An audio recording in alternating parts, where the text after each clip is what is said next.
Shabbat Shalom, and welcome back to our ongoing conversation between the literal and the eternal words of the Torah and the vast literature of interpretation that continues even now to expand in wondrous ways. What we are doing this Shabbat, this process of study and analysis, began some 27 or 2,800 years ago as scribes in the ancient kingdoms of Israel and Judah attempted to assemble the legends and the real and the imagined history of our people into a meaningful whole. There were inconsistencies to be resolved. There were competing narratives that needed to be reconciled. There were contemporary concerns that could only be resolved by scribes applying their profound literary skills to both shape and create hallowed traditions. But the work of those many scribes had other goals in mind too. They needed a core document around which the people of Israel could be united as a single entity, a real people. They needed guidance from a respected past to help them surmount the challenges of a troubling present. They needed validation for their role as a people in human history and as an answer to those who disdained their right to exist. For some of our people in the 21st century, the literal text of Torah is forever immutable, divinely revealed. It is truth with a capital T for some. For others of our people, Torah is a glorious tapestry created by weaving together divergent strands of ancient teachings. As most of us know, the so-called documentary hypothesis, brilliantly propounded by Wellhausen, looked at our sacred text as a literary document and found within it 4 differing accounts of our people's origins. And we know they're called JEPD, and they actually have full names as well. And there are those of us today who view Torah as the product of a collective effort over the centuries to create an Israelite or Jewish national identity. A national identity forged out of a shared consciousness, buttressed by shared values and shared memories, more extensive than mere territorial geographic boundaries, capable of surviving tragedies and destined to shape and transform all of Western civilization. Our Sedra is Ki Tisa, Exodus 30, verse 11 and following. Few, if any other Torah text contain the power that is found in this Sedra. Even if you don't usually read all of the Sedra, and I'm not asking, I urge you to invest some time this week. Read this Sedra. You can read beginning on 34:6, a self-description by God that has become a standard part of our Yom Kippur liturgy. You will also read how Moses pleads with God to reveal aspects of the divine self and gets a profoundly interesting response.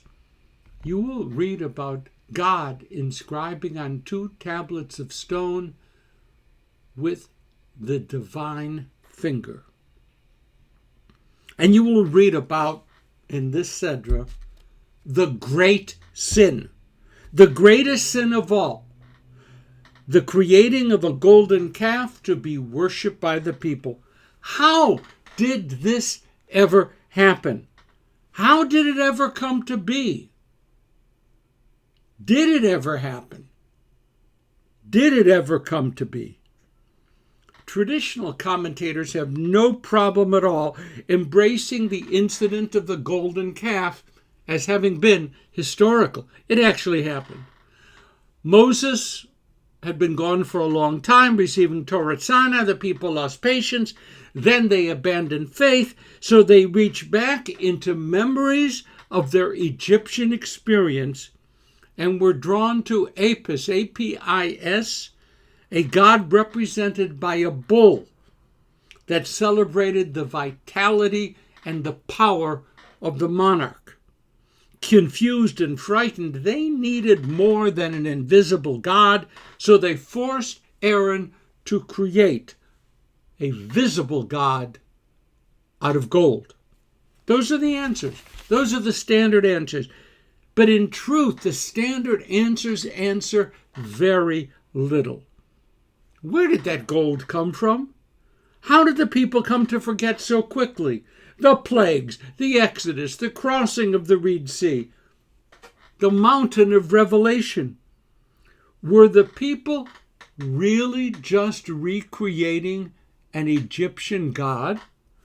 Or were they trying to make an image of the God of Sinai?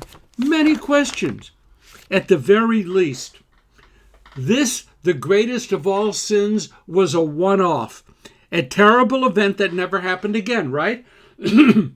Well, not exactly. Now, stick with me for a moment. This is going to be just a little bit complicated. After the Israelites entered the land and conquered the 7 Canaanite nations, they established a monarchy with its capital in Jerusalem. The first king was Saul, second, David, third, Solomon. Built the temple? We know Solomon. But after Solomon, a permanent rupture occurred. Solomon's son, Rehoboam, followed his father, onto the throne. But the 10 northern tribes rejected Rehoboam. So now there was to be a northern kingdom, Israel, and a southern kingdom, Judah. Rehoboam ruled in Judah. Jeroboam ruled in Israel, the north. Rehoboam had Jerusalem, Solomon's temple, the Aaronite priesthood, and Jeroboam had trouble. So he established a priesthood from peripheral members of the tribe of Levi, and he set up 2 centers of worship, one in Dan and one in Bethel. In both places, since Jeroboam didn't have the Ark of the Covenant, it was in Jerusalem. In both of his religious centers, he set up a golden bull.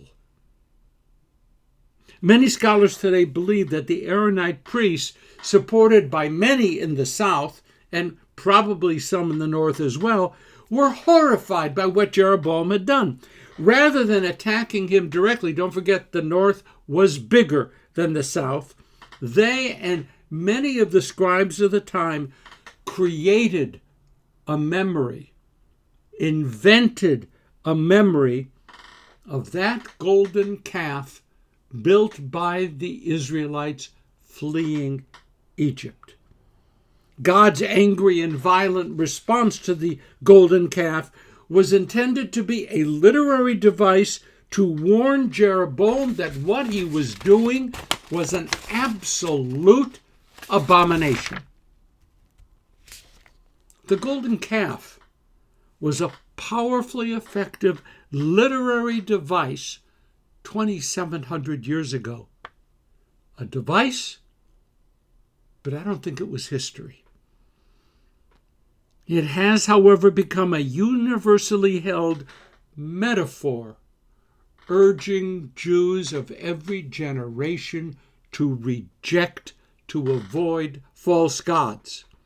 Whether those false gods are 6 foot high, covered in gold and rolled through a convention center, or whether they are, uncontrolled greed, a refusal to engage with reality, the wages of impatience, how our own fears and self-described needs can destroy the imperatives of faith or the attractions of corruption and of uncontrolled narcissism.